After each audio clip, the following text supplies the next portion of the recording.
మీ అభిరుచికి తగ్గ సరికొత్త డిజైన్లు వెరైటీలతో వస్తోంది SKT gold and diamonds. March 29న జూబ్లీ హిల్స్ లో గొప్ప ప్రారంభం. Hello everybody. ఒకప్పుడు క్యాన్సర్ అంటే ఎక్కడో ఒకళ్ళకో ఇద్దరికో ఊర్లో వచ్చేది అని అనుకునేవాళ్ళం. కానీ ఇవాళ రోజున ప్రతి ఒక్కళ్ళకి క్యాన్సర్ వచ్చే రిస్క్ ఉంది అని అనడంలో అతిశయోక్తి లేదు. ఇక్కడ మనం నోటీస్ చేయాల్సిన పాయింట్, క్యాన్సర్లో లేటెస్ట్ డెవలప్మెంట్స్ ఎన్ని వచ్చినా సరే, క్యాన్సర్లో రీసెంట్ అడ్వాన్స్మెంట్స్ ఎన్ని చూస్తున్నా సరే, క్యాన్సర్ ఫస్ట్ స్టేజ్ అయితే తగ్గిపోతుంది, ఫోర్త్ స్టేజ్ అంటే చెప్పలేము అని అనుకునే మనలాగా భ్రమపడే వాళ్ళు ఉన్నా సరే, ఏది ఏమైనప్పటికీ కూడా cancer is still dreadful, which is challenging millions of the population around the globe. This is the hard fact. ప్రతి సంవత్సరం మన దేశంలో 13 లక్షల మంది నుంచి 30 లక్షల మంది వరకు కొత్తగా క్యాన్సర్ డిటెక్ట్ అవుతున్న వాళ్ళలో ఈ సంఖ్య పెరుగుతోంది అని అంటే ఏమాత్రం అతిశయోక్తి కాదు. అండ్ వన్స్ క్యాన్సర్ డిటెక్ట్ అయిన తర్వాత ఆ మనిషి లైఫ్ స్పాన్ 5 years అనడంలో కూడా you have to take things very very very seriously. Of course ఇండివిజువల్గా ఇది మారచ్చు, సిచ్యువేషన్ టు సిచ్యువేషన్ మారచ్చు, that's all a different scenario. కానీ మనం తినే ఫుడ్ దగ్గర నుంచి, మన లైఫ్ స్టైల్ దగ్గర నుంచి, మనం తీసుకునే స్ట్రెస్ దగ్గర నుంచి, లేని ఫిజికల్ యాక్టివిటీ దగ్గర నుంచి చాలా ఫీచర్స్ మనకి ఎన్ని తెలిసినా కూడా we still have to pay a lot of attention to know about what is cancer, types of cancer ఏంటి, ఏం తింటే క్యాన్సర్ రాదు, మనం ఎలా జీవించాలి, ఏ టైంకి ఏం తినాలి, ఎక్సెట్రా ఎక్సెట్రా ఎక్సెట్రా డీటెయిల్డ్గా డిస్కస్ చేద్దాం. ప్రముఖ consultant oncologist from continental hospital doctor EVS Suresh garu ఉన్నారు. Very well renowned oncologist. Sir నమస్తే, I'm glad to have you in my show today. నమస్తే అండి, thank you, pleasure is mine. ఎలా ఉన్నారు సార్? ఆల్ గుడ్ అండి, చెప్పండి. సార్, క్యాన్సర్ గురించి చాలా విన్నాము, చాలా మాకు తెలుసు. బయట ఫుడ్ తింటే క్యాన్సర్ వచ్చేస్తుంది, ప్యాకేజ్డ్ ఫుడ్ మానేస్తే క్యాన్సర్ రాదు. ఇంత ఈజీగా అయిపోయిన నేపథ్యంలో జనాలకి అవేర్నెస్ డెఫినెట్లీ పెరిగింది సార్. క్యాన్సర్ అంటే అమ్మో అని అనుకునే భయం ఇంకా ఉంది. ఈ ఇంటర్వ్యూ ద్వారా let's talk deep about what cancer is, మనం మన లైఫ్ స్టైల్ని ఎలా మార్చుకోవాలి, రీసెంట్ అడ్వాన్స్మెంట్స్ ఏంటి, అసలు క్యాన్సర్ అంటే ఏంటి అన్నది ఒక బేసిక్ స్టెప్ నుంచి let's try to talk all the facts sir. Absolutely. ఇప్పుడు మీరు ఒక మాట అన్నారు కదా, ఫుడ్ అన్నది చాలా ఇంపార్టెంట్ ఫ్యాక్టర్. మనకి 135% క్యాన్సర్లు ఫుడ్ ద్వారానే వస్తాయి. ఏ ఫుడ్ అంటే స్మోక్ ఫుడ్ కావచ్చు, ప్రాసెస్డ్ ఫుడ్ కావచ్చు, ప్రిజర్వేటివ్స్ కావచ్చు, హై ఇన్ ఫ్యాట్, లో ఇన్ ఫైబర్, చెప్పుకుంటూ పోతే ఒక డిస్క్రిప్షన్ అన్నది 100 పేజీలు రాయొచ్చు. What type of foods causes and what doesn't. ఒక్క ఇంగ్రీడియంట్ అంటే ఉత్తి ప్రాసెస్డ్ ఫుడ్ మానేస్తే నాకు క్యాన్సర్ రాదు, నేను బార్బిక్యూ ఫుడ్ తినకపోతే నాకు రాదు అనుకోవడం కూడా తప్పే. It's like A symphony. ఒక మంచి మ్యూజిక్ రావాలంటే 10 వాయిద్యాలు కలిపితే కానీ ఎట్లాగైతే రాదు, ఒక క్యాన్సర్ రాకుండా ఉండాలంటే అన్నీ కూడా మనకి అలా సంఫానలో ఉండాలి. ఏ ఒక్కటి తేడా వచ్చినా సరే కూడా బేస్డ్ అపాన్ ఇట్స్ కంట్రిబ్యూషన్ మన బాడీ మీద ఇంపాక్ట్ని బట్టి మీకు దాని యొక్క డిసడ్వాంటేజ్ ఉంటుంది. అంటే ఫ్యూ మ్యూజిక్స్ ఉన్నాయనుకోండి, ఫ్యూ టోన్స్, ఒక పర్టికులర్ ఇన్స్ట్రుమెంట్ డామినెంట్గా ఉంటుంది. అలాగే మన బాడీలో కూడా కొన్ని డామినెంట్ పార్ట్స్ ఉంటాయి. అది ఎప్పుడైతే అబ్నార్మాలిటీకి వచ్చిందో then the balance will go out and you start having abnormal cells.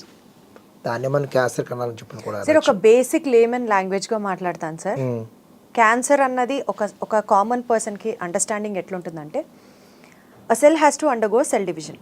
కానీ cancer cell multiple cell divisions జరిగి it gets divided into n number of cells. ఆ సెల్స్ అన్ని ఒక ట్యూమర్ లాగా ఫామ్ అయితే దట్ ఈస్ కాల్డ్ క్యాన్సర్.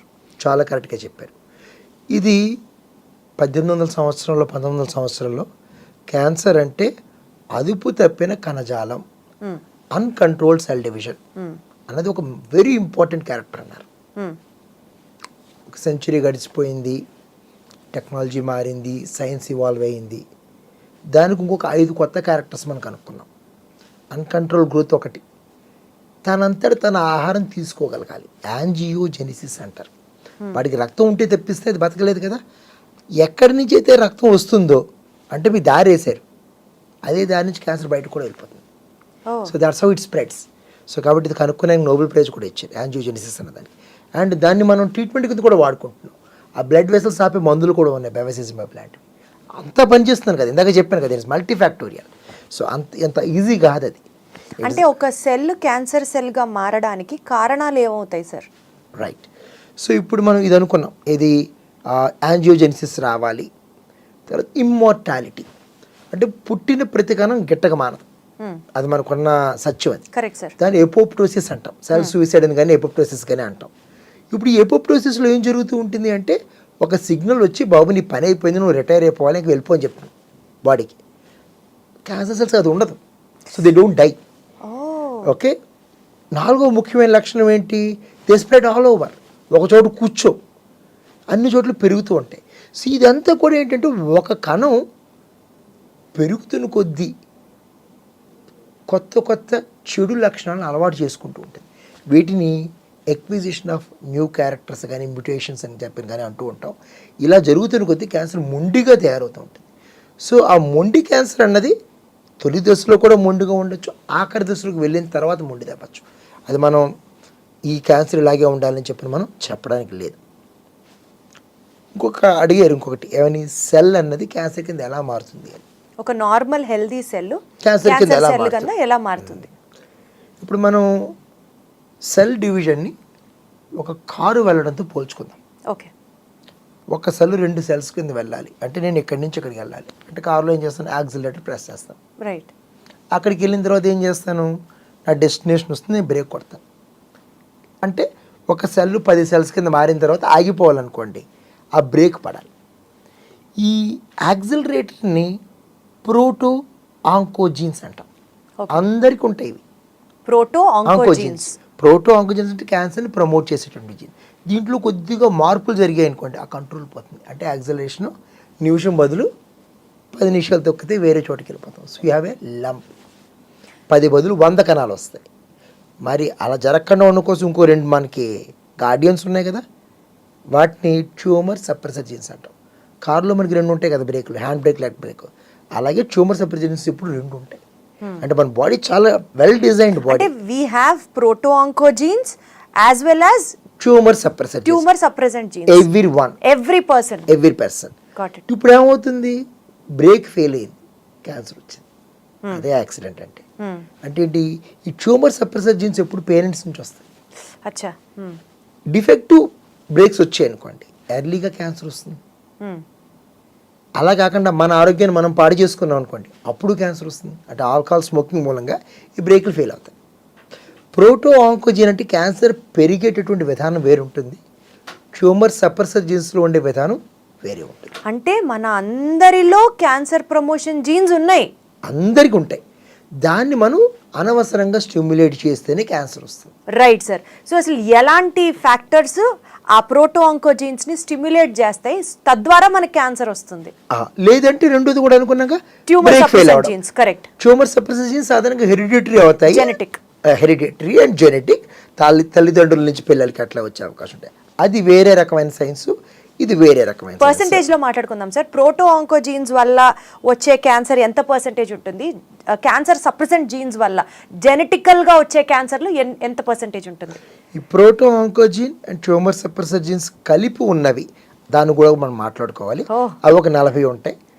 ఒక 30 దాకా మనకి ఓన్లీ ప్రోటో ఆంకోజీన్స్ వల్ల వస్తాయి. ఒక 10-20 దాకా ట్యూమర్ సప్రెసర్ జీన్స్ వల్ల వస్తాయి. It's a combination. ఒక 20-30-40 combined and 10 towards the tumour suppressor. అంటే సార్ టెక్నికల్ గా నేను చెప్పట్లేదు, మీరు చెప్పిన దాంట్లోంచి ఒక జస్ట్ అర్థం చేసుకోవడానికి ప్రయత్నిస్తున్నాను. Correct me if I am wrong.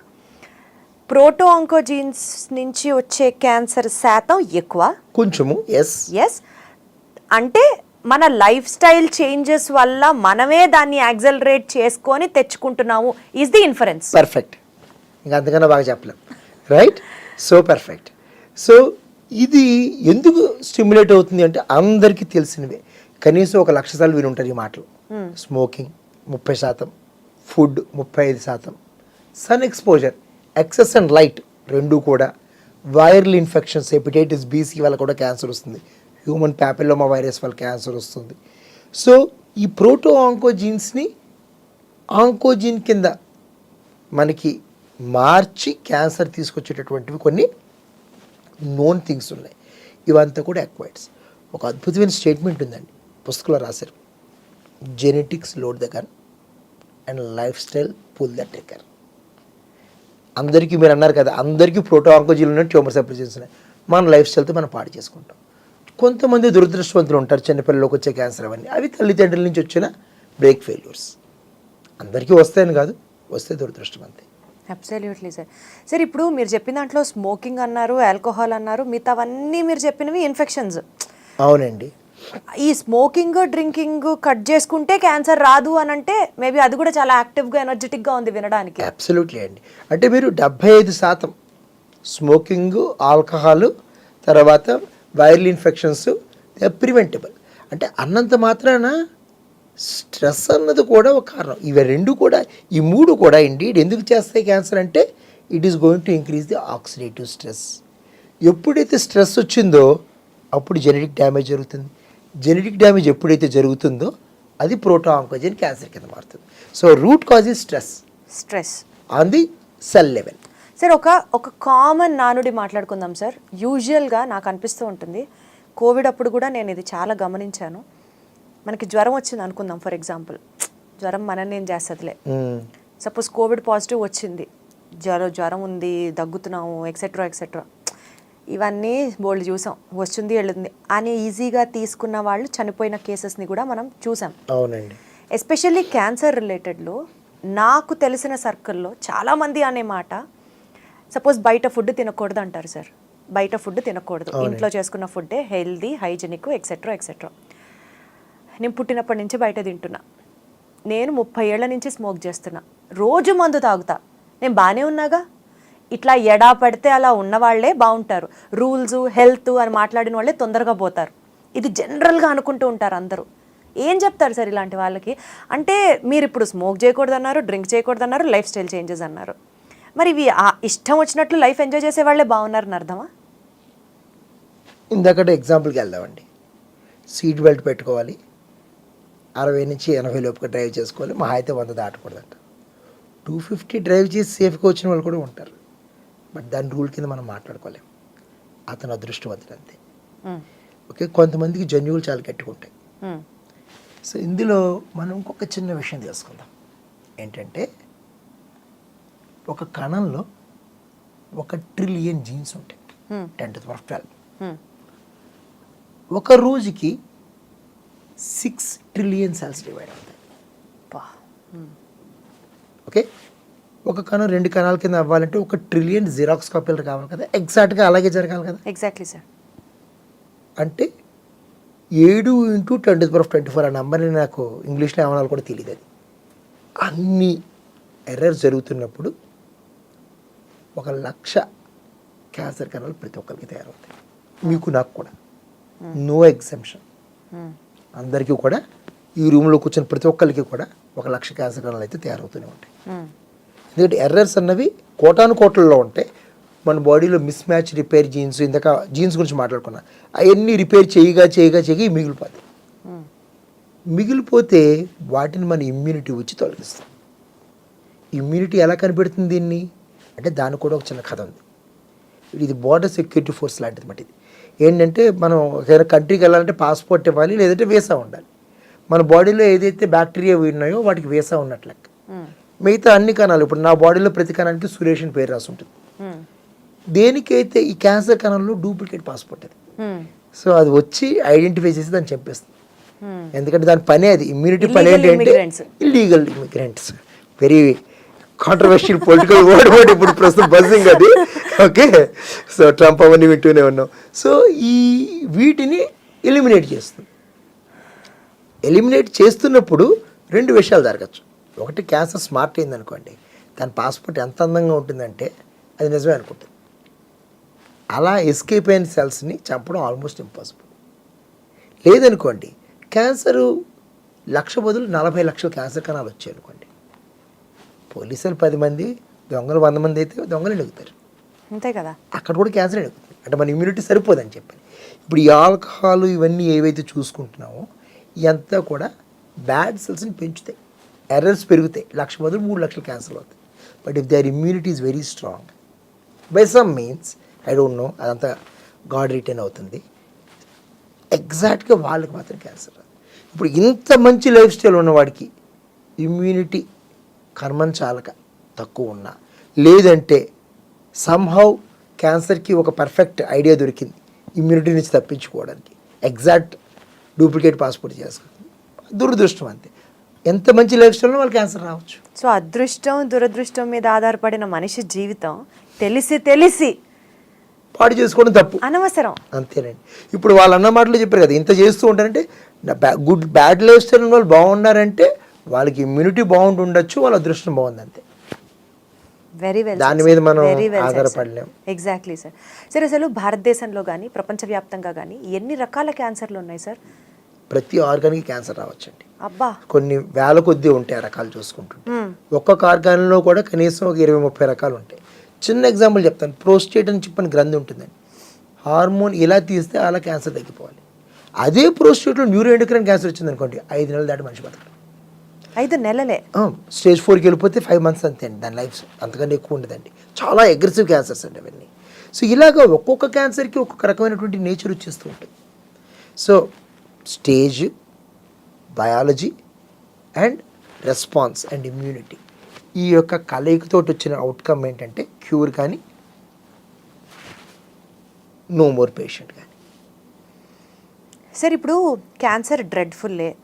Stage 1 అయితే పర్వాలేదు, స్టేజ్ 4 అంటే ఆశ వదిలేసుకోవాలి అనుకునే ఓ అండర్స్టాండింగ్ గురించి మాట్లాడితే, అసలు క్యాన్సర్ని ఇంకా అర్లీగా డిటెక్ట్ చేసేసుకుంటే, ఇవాళ క్యాన్సర్ సెల్స్ బాడీలో ఫామ్ అవుతున్నాయి అంటే రేపు ఎల్లుండో మనకు తెలిసిపోతే బాగుండు అని అంటే, early signs and symptoms of cancer ఎలా, how do we come to know or how do we detect them? So question నేను రివర్స్లో ఆన్సర్ చెప్తాను. ఏంటంటే స్టేజ్ 1 క్యాన్సర్ క్యూరబుల్ అనుకుంటాం, అది వాస్తవం కాదని మాకు తెలియడానికి సుమారుగా 100 సంవత్సరాలు పట్టింది.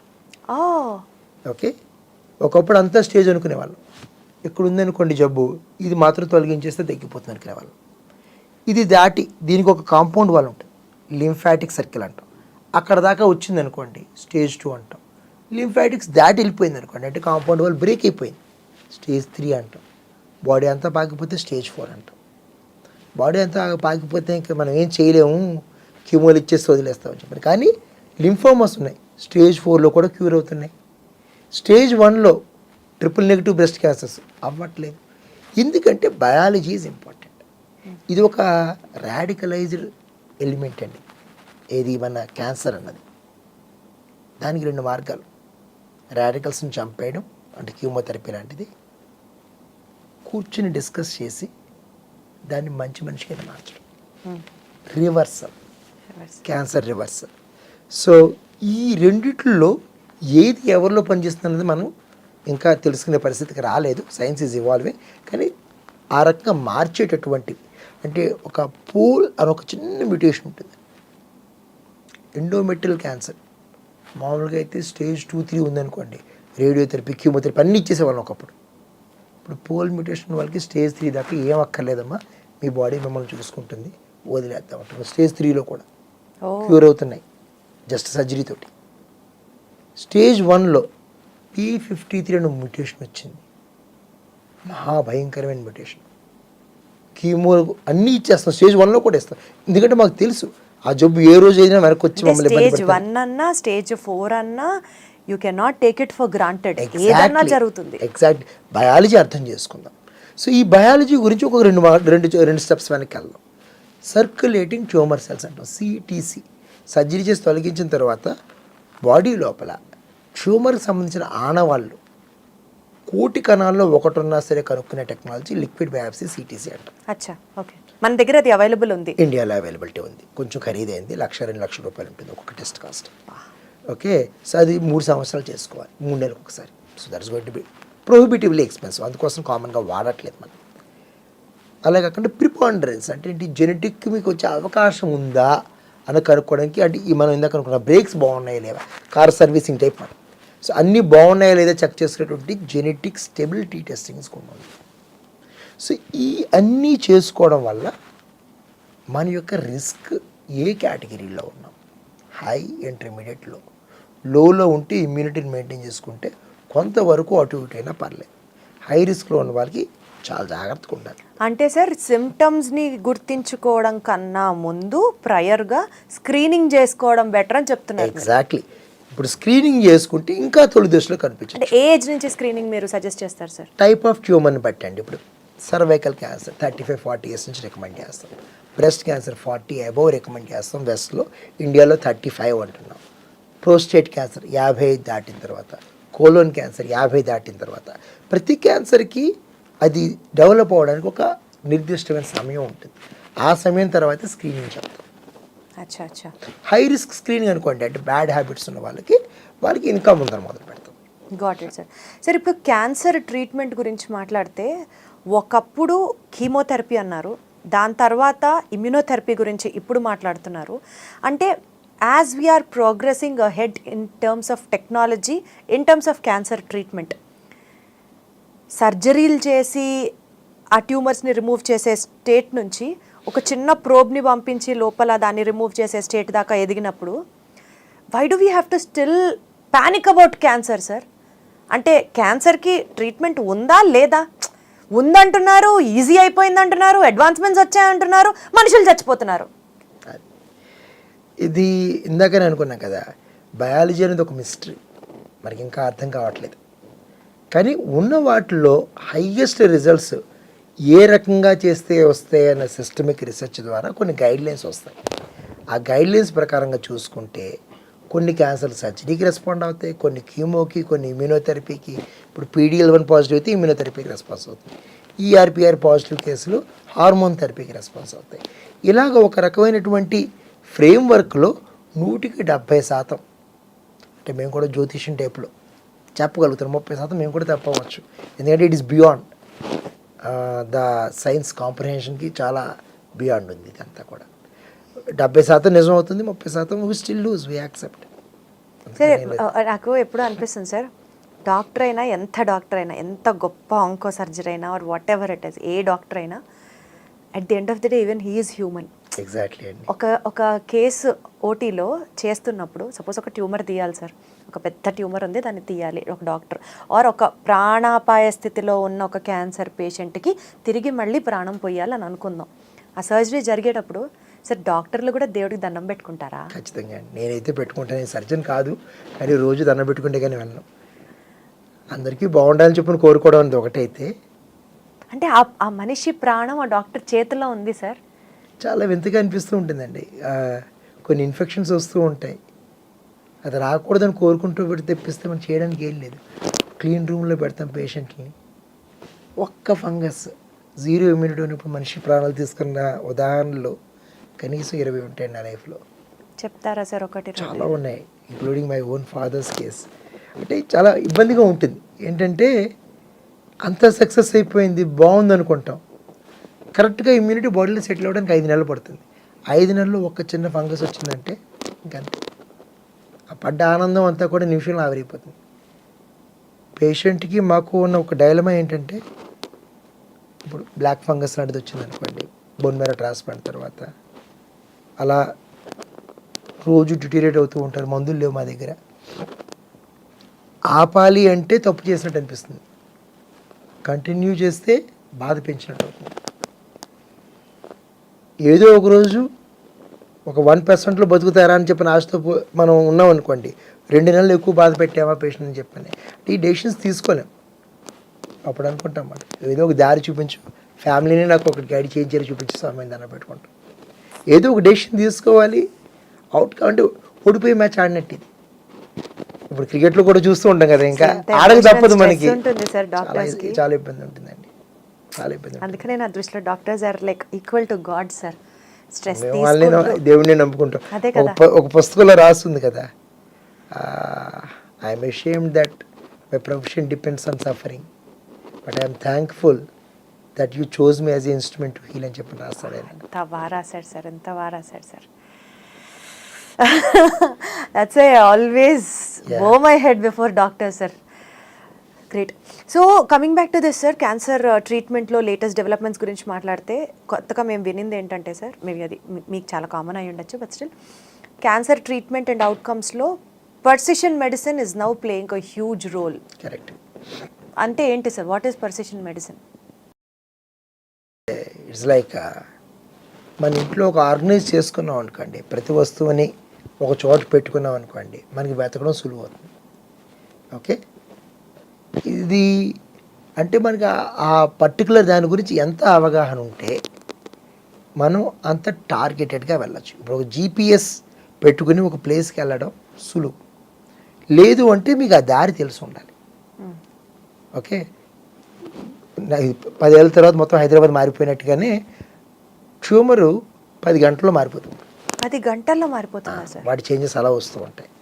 సో ఎన్ని మార్పులు జరిగాయి, ఎక్కడెక్కడ జరిగాయి, ఎక్కడ రోడ్ బ్లాక్స్ ఉన్నాయి, ఎక్కడ డైవర్షన్స్ ఉన్నాయి, ఇదంతా కూడా డీకోడ్ చేసేటువంటి టెక్నాలజీని ప్రెసిషన్ మెడిసిన్ అంటాం. జన్యువులు తెలుసుకుంటాం, ఏ మందు ఏ సైడ్ ఎఫెక్ట్ వస్తుందో ఫార్మకో జీనోమిక్స్ ద్వారా తెలుసుకుంటాం, ఏ మందుకి ఎంత రెస్పాన్స్ వస్తుందో కీమోసెన్సిటివిటీ ద్వారా తెలుసుకుంటాం. ఇలా ఒక ఒక ఒక కంగ్లోమేటర్ ఆఫ్ థింగ్స్ని చూసుకుని దాన్ని బట్టి okay I will choose this for this duration and I expect this అని చెప్పే విధానాన్ని ప్రెసిషన్ మెడిసిన్ అంటాం. దీని ద్వారా సైడ్ ఎఫెక్ట్లు తక్కువ ఉంటాయి, effects are predictable and better.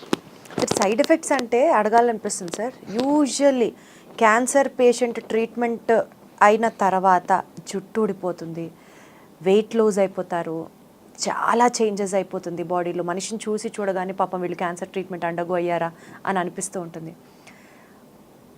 అసలుకే స్ట్రెస్ వల్ల క్యాన్సర్ వచ్చింది అని మనం అనుకుంటే ట్రీట్మెంట్ జరుగుతూ ఉన్నప్పుడు కూడా ఆ పేషెంట్ చాలా స్ట్రెస్కి గురవుతాడు కదా sir. Maybe because of the societal stress, or maybe because of the financial stress, or maybe because నా బాడీ ఇంత భరించడం కష్టం, నాకు అవసరమా అనుకున్న స్ట్రెస్ కానివ్వచ్చు. పెయిన్ లేకుండా క్యాన్సర్ ట్రీట్మెంట్ అనేది అసలు లేదా సార్? అసలు ఉండదా? అంటారు కదా, నో పెయిన్ నో గెయిన్. అంటే తప్పదు, ఎంతో కొంత బాధ. ఎందుకంటే మా మందుల డిజైన్ అలా ఉంటుందండి. కీమోథెరపీ అంటే ఏంటి అంటే పెరిగే కణాలను చంపు అని చెప్పింది. అంటే ఒక అల్లరి జరుగుతుంది అనుకోండి, నిజంగా జెన్యూన్గా అల్లరి మూకలు లేనివాడు కూడా రోడ్డు మీద వస్తే వాడు కూడా 2 దెబ్బలు పడతాయి. మా మందులకు కూడా తేడా తెలియదు, ఎవడు మంచాడు ఎవడు చెడ్డాడు. ఏం చేస్తాయి, ఏదైతే కణం పెరుగుతుందో దాన్ని చంపేస్తుంది. జుట్టు పెరుగుతుంది కదా, అది కూడా క్యాన్సర్ అని అనుకుంటుంది. మా మందులకు తేడా తెలియదు కాబట్టి పోతుంది. కానీ ఎటు చేయండి అంటే హెల్దీ సెల్స్ 20-25 డేస్లో రికవర్ అవుతాయి, క్యాన్సర్ సెల్స్ 3 మంత్స్ పడుతుంది రికవర్ అవ్వడానికి. కాబట్టి మనం హెల్దీ సెల్ రికవర్ అవ్వగానే ఇంకొక మందు ఇస్తాం, అంటే క్యాన్సర్ సెల్ని కింద ఉన్నప్పుడు ఇంకో 4 దెబ్బలు వేస్తాం. So when the enemy is down you deliver more punches.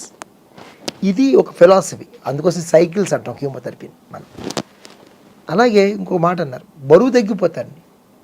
బరువు తగ్గడం 2 కారణాలు. ఒకటి స్వయంగా క్యాన్సర్ అది బతకాలంటే మన ఇమ్యూనిటీ వీక్ ఉండాలి కదా. కాబట్టి బ్రెయిన్కి ఏం చెప్తుంది, ఆకలి అయిపోయింది ఇంక తినక్కర్లేదు అని చెప్తుంది, ఒక కెమికల్ సెక్రెట్ చేసి. కాబట్టి క్యాన్సర్ పేషెంట్ తినబుద్ధి కాదు, దాన్ని ఓవర్కమ్ చేసుకుని ఆ సిగ్నల్ సప్రెస్ చేసుకుని ఇంత అన్నం తినాలంటే అంత తినాలి. లేకుంటే బ్రెయిన్ సిగ్నల్ బేసిస్ మీద నాకు కడుపు నిండిపోయింది అనుకుంటే that is a wrong signal. డబ్బులు బాగానే ఉన్నాయి, డబ్బులు తెలుసు సార్ క్యాన్సర్ ట్రీట్మెంట్ తీసుకుంటూ సైకలాజికల్ కౌన్సిలింగ్ కి కూడా వాళ్ళు అండర్గో అవ్వాలి, చాలా ఇంపార్టెంట్. తెలుసు సార్. చేసిన తర్వాత క్వాంటిటీ కూడా సరిగ్గా తినాలి. ఇంత తినలేకపోవచ్చు స్టమక్ క్యాన్సర్ లాంటి వాళ్ళు, ఇంతే దాంట్లో హై ఎనర్జీ పెట్టుకుని తినండి. ఎందుకంటే don't go by your signals, ఎందుకంటే they are all false, fabricated signals cancer పంపిస్తుంది. దాని క్యాన్సర్ కెకాక్సియా అంటాం మెడికల్ పరిభాషలో. దానివల్ల బరువు తగ్గిపోతారు మనుషులు. అవన్నీ కూడా బ్యాడ్ సిగ్నల్స్ని ఓవర్కమ్ చేయాలంటే forceful eating, high energy and proper balance eating. దాన్ని తగ్గించడానికి కూడా మెజిస్ట్రాల్ ఎస్టేట్ లాంటి ట్యాబ్లెట్స్ ఉన్నాయి. బట్ మెయిన్గా ఏంటంటే you need to motivate your self. Right balanced food తింటే నీరసం రాదు. వామిటింగ్ ఆపడానికి అద్భుతమైన మందులు ఉన్నాయి, ఎప్రిపెటెంట్, ఫోసెప్రిపెటెంట్, న్యూపెటెంట్. కావాలనుకున్నా మీరు వామిటింగ్ చేసుకోలేదు, అంత మంచిగా. ప్రతి సైడ్ ఎఫెక్ట్కి యాంటీడోట్ వాడుతూ తీసుకుంటే పెయిన్ తక్కువ ఉంటుంది, ఉండదని చెప్పం, మేనేజబుల్గా ఉంటుందండి. అంటే క్యాన్సర్ ట్రీట్మెంట్ తీసుకుంటాం అంటే ఇంత పెయిన్ఫుల్ ప్రాసెస్ అండర్గో అవ్వడం అంటే మనిషి ట్రీట్మెంట్తో యుద్ధం చేస్తూ తనలో తాను యుద్ధం చేసుకుంటూ సర్వైవ్ అవ్వడమే క్యాన్సర్ సర్వైవర్. అదే సర్వైవర్ అంటారు, కరెక్ట్ అని పదం వాడారు. So they are the winners. They are the winners sir, మామూలు ఇది కాదు. అండ్ ఈ జర్నీలో హెల్ప్ చేసిన ఫ్యామిలీ మెంబర్స్ అవ్వచ్చు, ఫ్రెండ్స్ అవ్వచ్చు, డాక్టర్స్ అవ్వచ్చు, వీళ్ళందరూ దేవుళ్ళే ఆ నిమిషానికి. అనుకున్నాం కదా, ఇది T20 నెగ్గింది అనుకున్నాం కదా, అందులో పిచ్ క్యూరేటర్ దగ్గర నుంచి రాహుల్ ద్రవిడ్ దాకా అందరికీ ఉన్నట్టుగానే మేమందరూ కూడా బ్యాక్గ్రౌండ్లో పనిచేసే వాళ్ళం. ఎవరు డాక్టర్ గారు బాబోయ్, ఎవరైనా అబ్బా నెగ్గేది ఎప్పుడు బాబోయ్, విజయం అబ్బా అన్నది బాబోయ్. పేషెంట్ విజయం సాధిస్తారు క్యాన్సర్ మీద. కరెక్టే కదా సార్. అంతే కదండి, మనం అంతా మన రోల్ ప్లే చేస్తాం అంతే. సార్ ఒకసారి క్యాన్సర్ వచ్చి తగ్గిన తర్వాత మళ్ళీ ఇంకా క్యాన్సర్ రాకుండా ఉంటుంది అని చెప్పచ్చా హాయిగా? కష్టం, ఎందుకంటే your body is prone for it. అందుకోసం మొదటిసారి క్యాన్సర్ వచ్చిందిగా. అంటే అయితే ఇమ్యూనిటీ తక్కువ, లేకపోతే ఎర్రర్స్ ఎక్కువ. ఒకవేళ కనుక మనం ఆ ఎర్రర్ ఎందుకు వచ్చిందో కనిపెట్టి దాన్ని క్లియర్ చేస్తే, ఇమ్యూనిటీని కరెక్ట్గా చేసుకున్న లైఫ్ స్టైల్ మారితే చాలామందికి రాకపోవచ్చు. ఓకే, 5 ఏళ్ళ దాకా క్యాన్సర్ రాకపోతే క్యూర్ అయిందంట. 5 years దాకా క్యాన్సర్ రాకపోతే ఇంక మళ్ళీ రాదు క్యాన్సర్ అంతే అంటామండి. ఒకవేళ వచ్చిన కొత్త క్యాన్సర్ అవుతుంది. సార్ ఇప్పుడు ఈ రకంగా వచ్చేది ఓకే ఫైన్.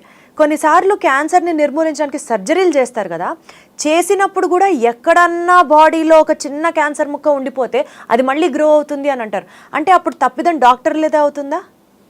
ముందుగా మ్యాక్సిమం పాసిబుల్ వెతకడానికి ప్రయత్నం చేస్తాం. పెట్ స్కాన్ లాంటివి చేస్తాం, కొన్నిసార్లు బ్లడ్ టెస్టులు చేస్తాం. బ్లడ్ టెస్ట్లో కూడా క్యాన్సర్ తెలుస్తుందా సార్? అంటే క్యాన్సర్ ఎక్కడున్న కెమికల్ రిలీజ్ చేస్తుంది అది. ఇప్పుడు CA-125 ఓవేరియన్ క్యాన్సర్ ఎక్కడ దాక్కున్నా దాని లక్షణం అది. అంటే ఏంటి, ఇప్పుడు ఏదైతే కుళ్ళిపోయిందో అది వాసన ఎట్లకైతే వస్తుందో, క్యాన్సర్ ఉంటే దాని యొక్క కెమికల్ బయట ఎలా కనిపిస్తూ ఉంటుంది.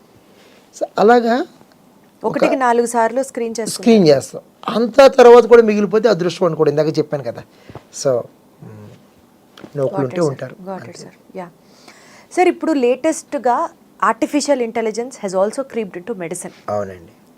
Not only for software programming or etc., it has also has a very decent role in the fields of medicine. So cancer ki artificial intelligence ఏ రకంగా హెల్ప్ అవుతుంది in terms of detection to treatment to surgical procedures? Artificial intelligence role ఏంటి sir? మీరు చెప్పిన సీక్వెన్స్లోనే వెళ్దాం. Detection అన్నారు, cancer detection అన్నది అది ఒకప్పుడు ఒక జీన్స్ ఇందాక అనుకున్నాం కదా, 10⁻12 జీన్స్ అనుకున్నాం కదా. అంటే 1 ట్రిలియన్, అంటే అది రాయడానికి మనకి సరిపోదు. జీన్స్ యొక్క అనాలిసిస్ చేయడానికి హ్యూమన్ జీనోమ్ ప్రాజెక్టులో మొట్టమొదట కంప్యూటర్ పవర్స్ తక్కువ ఉన్నప్పుడు 11 సంవత్సరాలు పట్టింది. ఇప్పుడు 11 రోజుల్లో నేను జీన్ రిపోర్ట్ ఇవ్వగలను. 11 రోజుల్లో ఇవ్వడం వల్ల అడ్వాంటేజ్ ఏముంది? First of all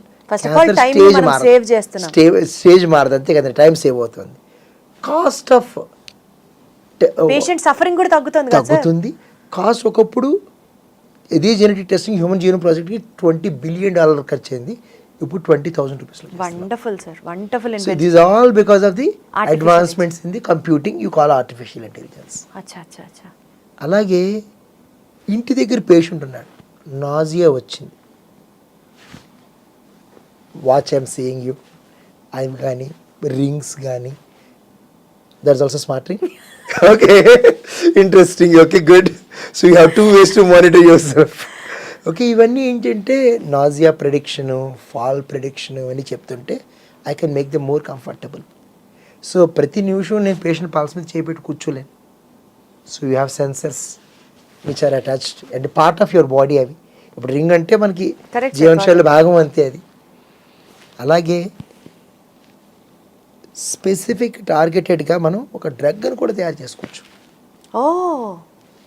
CAR-T cell therapy, ఇదంతా కూడా అడ్వాన్స్మెంట్ ఇన్ ది ఇంజనీరింగ్లో వచ్చింది. మన క్యాన్సర్ని తీసుకుంటాం, మన ఇమ్యూనిటీకి బాబు ఇలా ఫైట్ చేయాలి, it is like a focused training, అలా చేసుకోవచ్చు. ఈ మధ్య ఒక 5 యూనివర్సిటీలతో కలిపి నేను పనిచేశాను.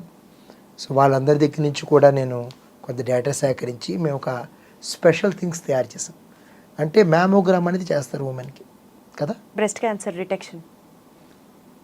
మాకున్న ఆశ్చర్యంగా కలిగిన విషయం ఏంటంటే ఒక 39-40 సంవత్సరాలు ఒక యువతి చనిపోయారు. బ్రెస్ట్ క్యాన్సర్ ట్రీట్మెంట్ అయిపోయింది, అంతా బాగుంది అనుకున్నాం. అర్థం కాలేదు ఎందుకు చనిపోయారు అన్నది. సడన్ హార్ట్ అటాక్ అన్నారు. 40 ఏళ్ళలోకి ఏంటి, అసలు కోవిడ్ లేదు, వ్యాక్సిన్ లేదు, ఆవిడ భయం కూడా హార్ట్ అటాక్ వస్తుందని చెప్పి అనుకుంది. అందుకోసం వ్యాక్సిన్ కూడా తీసుకోలేదు. మొత్తం పరిశోధిస్తే ఏంటంటే మ్యామోగ్రామ్లో చిన్న కాల్షియం స్టిక్ కనిపించేసరికి ఇదేంటి ఇలా కనిపించిందని చెప్పని మళ్ళీ తిరిగి తవ్వడం మొదలుపెట్టాం. చాలా ఇన్స్టిట్యూట్స్, వైజాగ్ నుంచి కొన్ని అయితే మనకి UK నుంచి కొన్ని, వీరంతా కూడా డేటా ఇచ్చారు నాకు. మొత్తం అంతా కష్టపడ్డాం. తర్వాత ఏం తెలిసిందంటే హార్ట్లో కనరీ వెసల్స్ అంటారు కదా, దానికి బ్రెస్ట్ వెసల్కి ఎగ్జాక్ట్గా సేమ్ సైజ్ ఉంటుంది. బ్రెస్ట్లో కాల్షియం కనిపిస్తే హార్ట్ అటాక్ వస్తుంది అర్థం. ఇది కూడా ఒక రకంగా ప్రెషన్ మెడిసినే. మీరు మ్యామోగ్రామ్ అలాగే రొటీన్గా చేయించుకుంటారు. అందరూ బ్లెస్ట్ ఆర్టరీలో కనుక కాల్షియం కనిపించిందంటే వాళ్ళకి భవిష్యత్తులో హార్ట్ అటాక్ వస్తుంది. Risk to heart attack. వాళ్ళందరికీ యాంజియోలు చేయడం కోసం చేసాం మేము. 185 మందికి బ్లాక్స్ ఉన్నాయి. అవి కూడా 90-95% బ్లాక్స్ ఎవరికైతే కాల్షియం వచ్చింది. సో అప్పటిదాకా అసలు ఆ పాయింటే ఆలోచించలేదు. ఆఫ్టర్ దిస్ పేషెంట్ ఈ వర్షన్ ఆఫ్ ఇది ఒక 6 సంవత్సరాల క్రితం జరిగింది ఇది. సో అంటే ఇంకా డాక్టర్లకు తెలియని మెడిసిన్ కూడా చాలా ఉంది సార్. అంటే ఇప్పుడు ఏమైందంటే అది తెలిసిన తర్వాత మేము తిరిగి చూడాలనుకుంటే 5,000 ఇమేజెస్ నా ఒక్కడి వల్ల కాదు. అక్కడ నాకు హెల్ప్ చేసింది ఏంటి? Artificial intelligence, hidden patterns. అలాగే మేము ఒక ల్యాబ్లో పనిచేస్తున్నప్పుడు ఒక క్యాప్ అక్రెడిటెడ్ ల్యాబ్లో చూసుకుంటున్నాం. గ్లోబులిన్ పెరిగి కాల్షియం పెరిగి క్రియాటినిన్ పెరిగితే వాళ్ళకి 5 సంవత్సరాల్లో మైలోమా అనే జబ్బు వచ్చింది. ఈ ప్యాటర్న్స్ అంతా కూడా కొన్ని మిలియన్స్ ఆఫ్ డేటా చేసుకోవాలంటే మనకి ఏ హెల్ప్ కావాలి. కానీ ప్రతిదానికి దాన్ని అడిగితే సమాధానం చెప్పలేదు. ఇప్పుడు నాకు తెలుసు కాబట్టి నేను అనుమానించాను కాబట్టి ఈ కాల్షియం ఉందా లేదా, హార్ట్కి సంబంధం ఉందా లేదా ఒకసారి చూడమని చెప్పాను దాన్ని డేటాకి. So your code or your programming is as good as your input. Garbage in garbage out అంటారు. So AI cannot solve everything. AI can do it in a faster way. అలాగే రోబోటిక్స్ అంటాం. చేతులు వణుకుతే కొంతమందికి పెద్ద సర్జన్స్ అయిపోయిన తర్వాత, లేదంటే చిన్నవాళ్ళు కూడా టెన్షన్లో కత్తి వణికింది అనుకోండి సర్జరీ కొద్దిగా ఇబ్బంది అవుతుంది. ఆ మోషన్ ఎర్రర్స్ అంతా కూడా తీసి స్మూత్గా చేసుకునే టెక్నాలజీ అన్నది ఇప్పుడు రోబోట్స్లో వాడుతున్నారు. కాబట్టి సర్జన్స్ ఆర్ పెర్ఫార్మింగ్ బెటర్. చేసేది సర్జనే కానీ robot is going to help them. So ఇదంతా కూడా మొన్న రెస్పాన్సిబుల్ ఏఐలో ఒక పెద్ద ఆయన ఒక పదం వాడారు. It is augmented intelligence not artificial. So it is going to help the physicians to argument అని చెప్పి అన్నారు. నచ్చింది అది నాకు. అది వండర్ఫుల్ సార్. సార్ ఇప్పుడు నాకు అనిపిస్తూ ఉంటుంది ఆర్టిఫిషియల్ ఇంటెలిజెన్స్ ఇంత అద్భుతాలు చేస్తుంది కదా, ఒక పేషెంట్కి క్యాన్సర్ ట్రీట్మెంట్ తీసుకునేటప్పుడు ఈ పేషెంట్ అంత ఇంటెన్సిటీ ఆఫ్ ట్రీట్మెంట్ని భరాయించగలరా లేదా అని కూడా ఒక రిపోర్ట్ ఇచ్చేస్తే ఖచ్చితంగా చెప్పగలం. అబ్బా వాళ్ళు పాపం ఎలా చెప్తాం అంటే కాంబినేషన్ ఆఫ్ ఫ్యాక్టర్స్. ఇందులో modifiable, non modifiable, situation dependent కింద మనం చూసుకుందాం. ఇప్పుడు నాన్ మోడిఫైబుల్ కొన్ని జీన్స్ ఉన్నాయి, మనం ఏం చేయలేం. అంటే ఆ మందు ఇస్తే కానీ క్యాన్సర్ క్యూర్ అవ్వదు, ఆ డోసు పెడితే సైడ్ ఎఫెక్ట్ వస్తుంది, తప్పదు, ఇంక భరిస్తాం. You need to prepare yourself. Modifiable, ఈ రకమైన మోడిఫికేషన్ చేస్తే ఎక్కువ సక్సెస్ వస్తుంది, అది చేయడం ద్వారా కూడా మనకి సక్సెస్ అనేది అచీవ్ చేయొచ్చు. మూడోది సిచ్యువేషన్ డిపెండెంట్. ఈ రెండింటిని కూడా మనం ప్రిపేర్ చేసుకుంటే you are going to achieve what you told. Very nice to hear this sir. Sir correct me if I'm wrong because నాకు డెఫినెట్లీ మీ అంత నాలెడ్జ్ లేదు, తెలీదు, బట్ స్టిల్ అర్థమైంది దాని ప్రకారం.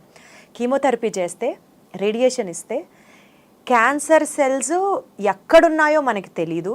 సో మొత్తం కీమోథెరపీ చేస్తారు. సో రేస్ బాడీ అంతా వెళ్తాయి. ఒక ఆర్గన్ మీదే పనిచేస్తుంది అని కాదు, మల్టిపుల్ ఆర్గన్స్ని ఎఫెక్ట్ చేస్తుంది. కాబట్టి మనిషి ఓవరాల్గా వీక్ అవుతారు. This is what we have been hearing. ఈ నేపథ్యంలో organ preservation in cancer treatment అనేది కూడా సాధ్యమే. You can protect your organs while getting treated to cancer. Right అండి. అని అంటే అది ఎలా చేయాలి sir? How do we do that? ముందర ఇన్సూరెన్స్లు రాసుకుంటావా ఆర్గన్ ప్రిజర్వేషన్ అంటే? అంటే ఆర్గన్ ప్రిజర్వేషన్ అంటే ఎట్లా ఉంటుందంటే అండి, ఇది ఇస్ బిట్ మోర్ కాంప్లెక్స్. ఇప్పుడు ఏదైనా పర్టికులర్ ఆర్గన్కి ఒక ఫంక్షన్ ఉంటుంది, ఆ ఫంక్షన్ మాత్రం ప్రిజర్వ్ చేస్తాం. అదా ఆర్గన్ ప్రిజర్వేషన్ అంటే ఇప్పుడు కిడ్నీ ఉందనుకోండి, ట్యూమర్ ఎక్కడో పైపోల్ మీద ఉంది, మొత్తం కిడ్నీ తీయడం దేనికి? జస్ట్ ఆ ట్యూమర్ని తొలగించామనుకోండి, function of the kidney is preserved. క్యాన్సర్ని ఇప్పుడు అలా వదిలేయలేం. అలాగే ఇప్పుడు వోకల్ కార్డులో క్యాన్సర్ ఉంది, సో ఫంక్షన్ ఏంటి? వోకల్ కార్డుతో మాట్లాడటం. 2 రకాలు చేసుకోవచ్చు. ఎర్లీగా స్ట్రిప్ ఆఫ్ చేసుకున్నట్టయితే సర్జరీతో కూడా ఆర్గన్ ప్రిజర్వ్ చేసుకోవచ్చు, లేదంటే రేడియేషన్ ఇచ్చి కాల్ చేస్తాం, మొత్తం ట్యూమర్ అంతా కరిగిపోతుంది. సో ఇలాగా ఒక ఆర్గాన్ని దాని యొక్క ఫంక్షనాలిటీ మారిపోకుండా, ఇప్పుడు లింబ్ కన్జర్వేషన్ అంటాం, లింబులో ఇక్కడ ట్యూమర్ ఉంది, ఒకప్పుడు ఇక్కడ తీసేసేవాళ్ళు కాదు, అలా కాకుండా ఇప్పుడు ట్యూమర్ మాత్రమే తీస్తున్నారు, మిగిలిన దానికి రేడియేషన్ పెడుతున్నారు. We're using the combinations to achieve the best results. Sir ఒక పేషెంట్కి, క్యాన్సర్ పేషెంట్కి రేడియేషన్ ఇవ్వాలా, కీమోథెరపీ ఇవ్వాలా, ఇమ్యునోథెరపీ చేయాలా, సర్జరీ చేయాలా అన్నది ఎలా తెలుస్తుంది సార్? స్టేజ్ని బట్టండి. అచ్చా. ఎర్లీ స్టేజ్లో సర్జరీ సరిపోవచ్చు, టైప్ని బట్టి. కొన్నిటిలో ఎర్లీ స్టేజ్లో కూడా ఉత్తి క్యూమో సరిపోవచ్చు, అట్లా ఉంటాయండి. సార్ ఇప్పుడు సర్వికల్ క్యాన్సర్ ఒకప్పుడు ఒక ఎరా మొత్తం క్యాన్సర్ క్యాన్సర్ క్యాన్సర్ అని మాట్లాడారు, తర్వాత బ్రెస్ట్ క్యాన్సర్ అని మాట్లాడారు. ఇప్పుడు నడుస్తున్న ఎరా అంతా people are stressing more about cervical cancer. అవునండి. సర్వికల్ క్యాన్సర్కి సంబంధించిన వ్యాక్సిన్ అసలు ఎన్ని సోషల్ మీడియాలో reels, short videos vaccine promote చేస్తూ జనాలకి అవేర్నెస్ తెప్పించడానికి, అది ఇప్పుడు ఎంత ట్రెండ్ అయిపోయిందంటే పెళ్ళి ఫిక్స్ అయిన తర్వాత హల్దీ రోజున సర్వికల్ క్యాన్సర్ వ్యాక్సిన్ చేయించుకోవడం, అది ఓపెన్గా చూపించుకోవడం has become the talk of the town. Will that really help sir? నన్ను అడిగితే ఈ మార్పే చాలా అద్భుతం అంట నేను. చాలా ఆనందం. ఎందుకంటే సర్వికల్ క్యాన్సర్ అనేది 100% ప్రివెంటబుల్ క్యాన్సర్ కేటగిరీలో నేను దాన్ని చూస్తాను. హెచ్పివి, హ్యూమన్ ప్యాపిలోమా వైరస్ అన్నది ఎప్పుడైతే ఒక స్త్రీకి సర్విక్స్ దగ్గరికి వెళ్ళి కూర్చుంటుందో అక్కడి నుంచి అది ఒక డ్యామేజింగ్ అన్నది, ఒక హాని చేయడం మొదలు పెడుతుంది. సర్విసైటిస్ అంటాం. బాడీ రిపేర్ చేసుకోవడానికి ప్రయత్నం చేస్తుంది, అది మళ్ళీ హాని చేస్తుంది, మళ్ళీ రిపేర్ చేస్తుంది. అంటే ఒక గోడని 10 సార్లు బద్దలు కొట్టి 10 సార్లు రిపేర్ చేస్తే పునాదులు ఏదో ఒకరోజు వీక్ అయిపోక తప్ప, అండ్ ఇట్ విల్ కొలాప్స్. అలా డ్యామేజ్లు ఏదో ఒకరోజు క్యాన్సర్ వస్తుంది. సాధారణంగా పురుషుడి నుంచి స్త్రీకి వస్తుంది ఈ సర్వైకల్ హెచ్పివి అన్నది. ఎప్పుడైతే మనం వ్యాక్సిన్ వేసుకున్నామో అక్కడ ఆల్రెడీ యాంటీబాడీ ఉంటుంది, కాబట్టి డ్యామేజ్ అవ్వక మునిపే మనం వైరస్ని క్లియర్ చేసేస్తాం. అంటే you don't allow it to happen. అంటే మనకి మీరు హల్దీ అన్నారు, హల్దీకి, మ్యారేజ్కి, తర్వాత హస్బెండ్ వైఫ్ రిలేషన్షిప్కి ఉన్న మధ్యలో గ్యాప్ అన్నది తగినంత ఉంటే, అంటే 3 నెలల దాకా ఉంటే, the intended purpose is solve. అంటే ఒక డోస్ వేసుకున్న తర్వాత దానికి యాంటీబాడీస్ వచ్చాయంటే, ఒకవేళ పొరపాటున మేల్ నుంచి వచ్చిన 3 monthsకి యాంటీబాడీస్ వస్తాయి అని మొదలవుతాయి. 6 నెలలకి పీక్లో ఉంటాయి. అప్పుడు బూస్టర్ వేస్తే లైఫ్ లాంగ్ ఉండిపోతాయి. అచ్చా. సో కాబట్టి 026 కానీ 016 కానీ వేస్తాం. అంటే ఆ మాత్రం గ్యాప్ ఉందనుకోండి, you have enough antibodies, you can be assured that ఆ రాంగ్ ఇన్ఫ్లమేషన్ అనేది సెట్ అవ్వదు సర్విక్స్. సరే, ఆడవాళ్ళకి ఎక్కువ వస్తుందా క్యాన్సర్, మగవాళ్ళకి ఎక్కువ వస్తుందా? సర్వికల్ క్యాన్సర్ కేవలం ఆడవాళ్ళకి మాత్రమే వస్తుంది ఆబ్వియస్లీ, కానీ హెచ్పివి మూలంగా మగవాళ్ళకి కూడా క్యాన్సర్ వస్తుంది. సో ఆ వ్యాక్సిన్ మగవాళ్ళకు కూడా తీసుకోవచ్చు. అండ్ మగవాళ్ళకి సాధారణంగా ఏజ్ లిమిట్ కూడా ఉండదు, ఎందుకంటే ఇది oral cancer, head and neck cancer, anal and penile క్యాన్సర్స్కి ఇది హెచ్పివి అన్నది వస్తూ ఉంటుంది. ప్రివెన్షన్ చాలా గ్రేట్ ఇన్ ది ఇది నడిచి type of vaccine important. Nano valent vaccine కానీ ఆక్టోవాలెంట్ కానీ తీసుకోవాలి. అంటే మేల్స్ అంటే వ్యాలెన్సీ అంటే టైప్స్ ఆఫ్ వైరస్ని బట్టి మనం నెంబర్లు ఇస్తాం. 16, 18 వెరైటీ ఉందంటే 2 రకాలు మనం కవర్ చేస్తాం. బైవాలెంట్, క్వాడ్రివాలెంట్ అంటే 4 టైపులు కవర్ చేస్తాం. ఆక్టా అంటే 8, నానో అంటే 9. సో ఎంతవరకు బ్రాడర్ కవరేజ్ చేయగలిగితే అంత మంచిదని చెప్పని అర్థం. Got it sir. అసలు వ్యాక్సిన్స్ గురించి మాట్లాడదాం సార్. ప్రివెన్షన్ అంటున్నాం కాబట్టి what are the vaccines should we take to prevent cancer and a ఏజ్లో తీసుకోవాలి? వ్యాక్సిన్స్ 2 రకాలు. ఒకటి ప్రివెంటింగ్ ది క్యాన్సర్, మీరు అన్నట్టుగా హెచ్పివి నన్ను అడిగితే మినార్కి తర్వాత తీసుకోవడం బెస్ట్. ఎప్పుడైతే గర్ల్స్ అవుతారు, బాయ్స్ ఎప్పుడు తీసుకున్నా పర్వాలేదు, సూనర్ ద బెటర్. చిన్నప్పుడు ఇమ్యూనిటీ గట్టిగా ఉంటుంది, 2 డోసులు చాలు. ఒక్కసారి మనం పెద్ద కొద్ది ఇమ్యూనిటీ తగ్గుతుంది కాబట్టి మనకి ఇంకా ఎక్కువ డోసులు తీసుకోవాల్సిన అవసరం అనేది పడుతూ ఉంటుంది. So sooner the better. HPV is one of the strong things I recommend. Got it sir. అలాగే హెపటైటిస్ బి, లివర్ క్యాన్సర్ ఆపుతూ ఉంటుంది. హెపటైటిస్ సి కూడా కొత్తగా వ్యాక్సిన్ వస్తుంది, అది కూడా లివర్ క్యాన్సర్ మనకి తగ్గించే అవకాశాలు ఉంటాయి. థెరపటిక్ వ్యాక్సిన్స్ అని కొన్ని ఉంటాయి. అంటే ఏంటి, మన బాడీలో ఇమ్యూనిటీని తీసుకుని ట్యూమర్ బయటికి తీసుకుని ఇచ్చే ట్రీట్మెంట్ వ్యాక్సిన్స్, డెండ్రియాన్, డెండ్రైటిక్ సెల్ థెరపీస్ ఇలాంటివి. ఇవి కూడా వచ్చిన తర్వాత, క్యాన్సర్ వచ్చిన తర్వాత తీసుకోవాల్సినవి. సో ఇది గ్రాస్గా వ్యాక్సినేషన్. అంటే సార్ మనకి ప్రివెంట్ చేయడానికి వ్యాక్సిన్స్ ఉన్నాయి, వచ్చిన తర్వాత ఎదుర్కోవడానికి వ్యాక్సిన్స్ ఉన్నాయి. What are we to say about the cost effectiveness of the medicine sir? Sir preventive vaccine is 100% successful. ఎందుకంటే సర్వైకల్ క్యాన్సర్ ప్రతి 8 మందిలో ఒకరికి వస్తుందండి. అదే నేను కాస్ట్ గురించి మాట్లాడుతున్నాను, ఎకనామికల్. 8 మందిలో ఒకరికి వస్తుందండి. వ్యాక్సిన్ కాస్ట్ ఇండియన్ వ్యాక్సిన్ అయితే సీరం ఇన్స్టిట్యూట్ అయితే చేస్తుంది 2500, 3000 ఎంత ఉంది. 2 డోసులు అంటే 5000 రూపాయలు. 8 మంది ఉమెన్నే కవర్ చేయాలంటే 40,000 రూపాయలు. అందులో ఒకళ్ళు క్యాన్సర్ ఖచ్చితంగా వస్తుంది కదా, క్యాన్సర్ ట్రీట్మెంట్కి 5 లక్షలు అవుతుంది. అంటే 40,000 నేను పెట్టి, ఇప్పుడు నేను ఒక బిజినెస్ మాట్లాడితే 50,000 పెట్టి 5 లక్షలు సేవ్ చేసినట్టే కదండి. It's up to people to decide, అంతే. అంతే కదండి. సఫరింగ్ నేను మాట్లాడలేదు, దట్ ఈస్ నాన్ క్వాంటిఫైబుల్. ఎంత బాధపడతారు ఆ స్త్రీ. ఒక స్త్రీ అనేది ఫ్యామిలీకి ఒక మూలాధారం. అంటే ఆవిడ మీదే ఆధారపడి పొద్దున్న తిండి దగ్గర నుంచి కష్టాలు పంచుకోవడం దగ్గర నుంచి ఏమైనా సరే తను లేకపోతే ఫ్యామిలీ ఉండదు. తను లేకపోవడం అనేది చాలా పెద్ద మాట అంటున్నాను నేను. 3 నెలలు లేకపోయినా కష్టమే మనకి ట్రీట్మెంట్. ఎందుకంటే అంత డిపెండెన్సీ ఉంది ఇంకా మన సొసైటీలో, అంతే కదండి.